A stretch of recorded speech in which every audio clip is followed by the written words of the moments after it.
Hello viewers, আসসালামু আলাইকুম। আশা করি আপনারা সবাই ভালো আছেন।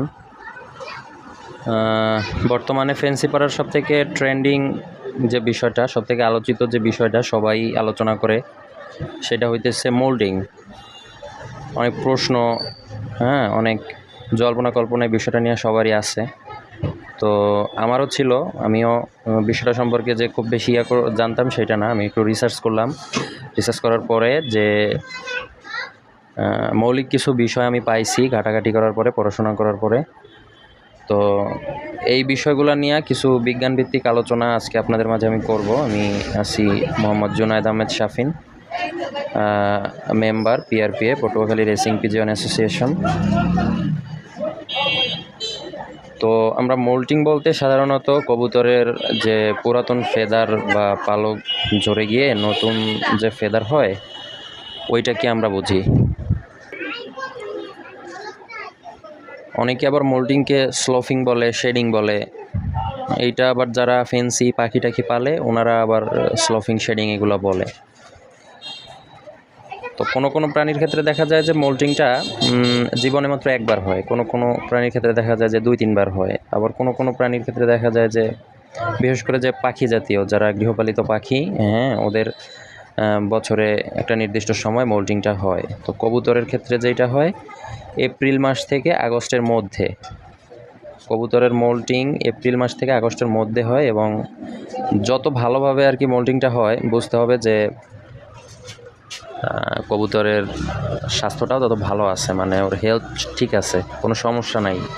পুষ্টি ঘাটতি বা স্বাস্থ্য ঘাটতি যদি থাকে তাহলে মোল্টিংটা সঠিকভাবে হয় না বা একটু দেরিতে হয়, এরকম সমস্যা দেখা যায়।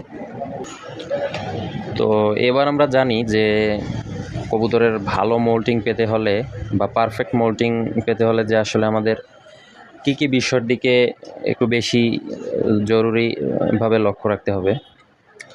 তো প্রথমে যেটা আসে সেটা হচ্ছে সুষম খাবার। আমরা অনেকে মনে করে থাকি যে শুধু মোল্টিংয়ের সময়ই হয়তো বা ভালো খাবার দিলে ভালো মোল্টিং পাওয়া যাবে। আসলে বিষয়টা ঠিক না। সুষম খাবারটা সারা বছরই দিতে হবে।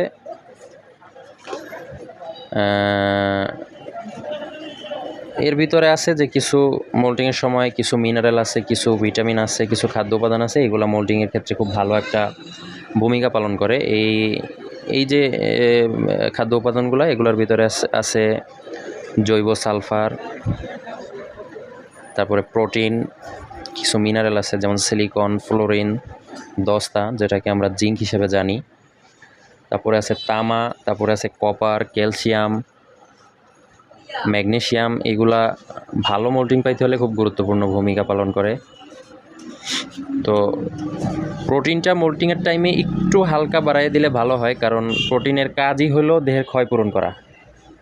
ও যে নতুন পালক গজাবে, এটা গজাইতে হইলে ও শরীর থেকে খাদ্য উপাদানগুলো নিয়ে বা শরীর থেকে কিছু উপাদান নিয়ে তারপরে তো নতুন পালকগুলো হবে, তাই না? ওগুলো তো এমনি তৈরি হবে না। তো এই যে শরীরে একটা ক্ষয় হবে, এই ক্ষয়টা পূরণ করে হচ্ছে প্রোটিন।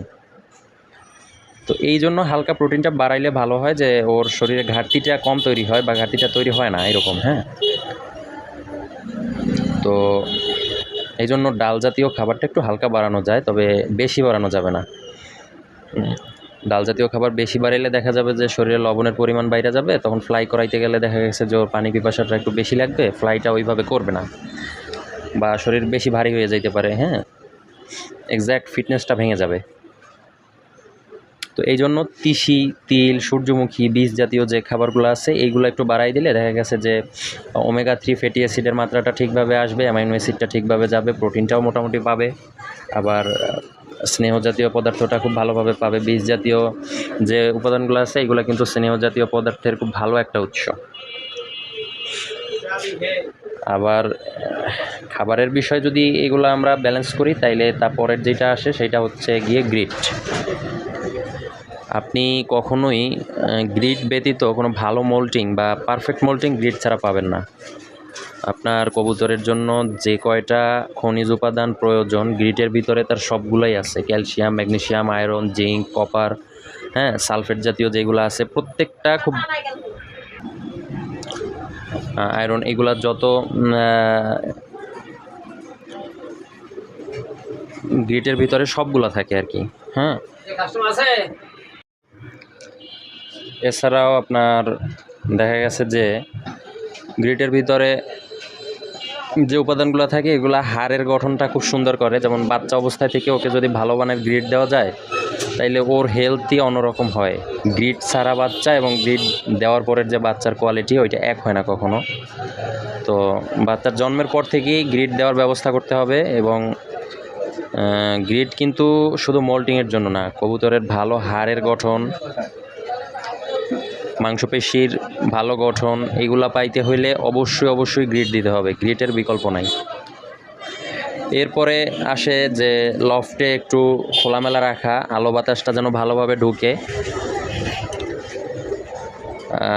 ভালো আলো বাতাস ঢুকলে দেখা গেছে যে ওদের হেলথ ভালো থাকে, কবুতর সুস্থ থাকে।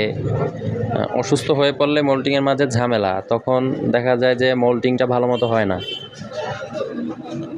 এই জন্য আসলে আমাদের খেয়াল রাখতে হবে যে কবুতর যেন অসুস্থ না হয়ে যায়।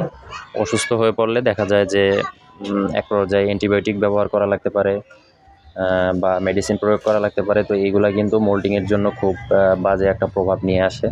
দেখা গেছে যে একটা কবুতরের একদম ক্যারিয়ারটাই নষ্ট করে দিতে পারে। হ্যাঁ, তো এই জন্য আমাদের মোল্টিংয়ের সময় একটু বেশি প্রপার কেয়ার দিতে হবে, যে ইন্টেনসিভ কেয়ার যেটাকে বলে।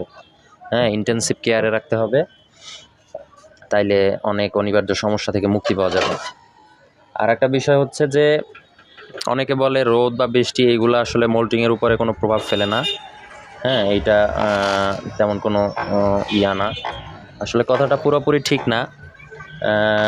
বৃষ্টির পানিতে এবং রোদে দুইটাই কিছু উপাদান শরীরের জন্য উপকারী থাকে। যেমন সূর্যের যে আলো, এইটা হচ্ছে ভিটামিন ডি এর একমাত্র উৎস। খাবার থেকে খুব বেশি ভিটামিন ডি পাওয়া যায় না, যা পাওয়া যায় খুবই সামান্য। তা দিয়ে আসলে শরীরবৃত্তীয় যে কার্যকলাপ, মেটাবলিজম ঠিক রাখার জন্য যতটুকু ভিটামিন ডি প্রয়োজন আসলে এটা হয় না।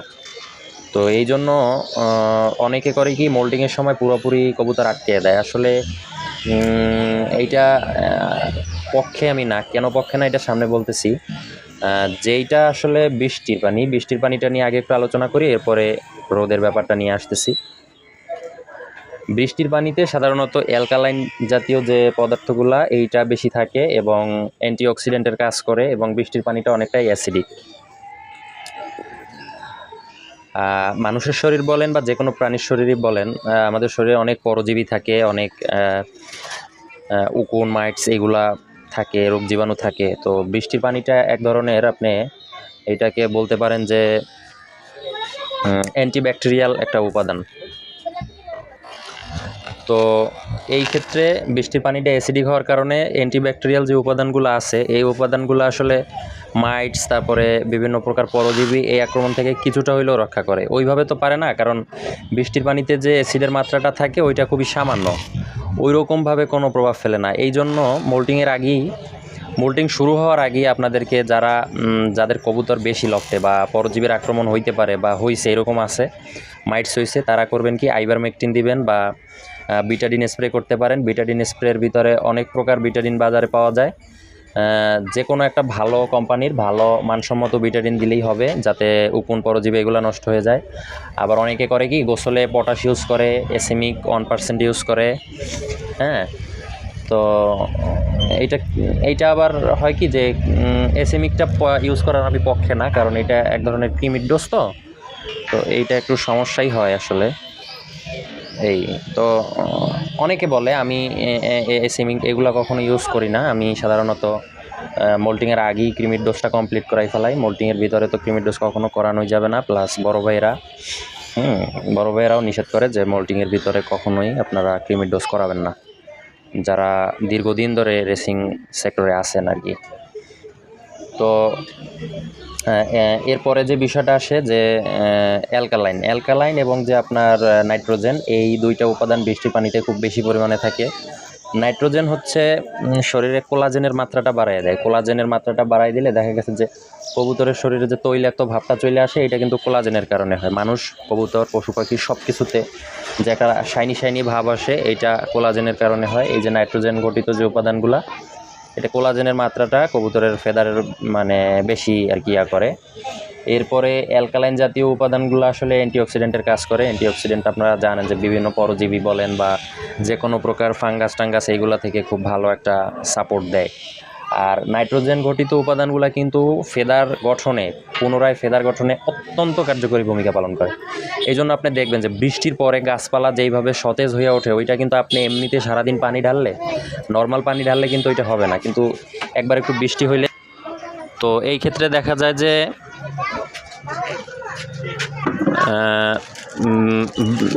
এই ক্ষেত্রে দেখা যায় যে কি মানে বৃষ্টি হইলে পরে যে গাছের যে মানে পাতা টাতা একদম সবুজ সতেজ যেইভাবে হয়, এইটা কিন্তু নর্মাল পানিতে পাবেন না। এই জন্য এই যে বৃষ্টির পানিটা যদি কবুতরের গায়ে লাগে, দেখা গেছে যে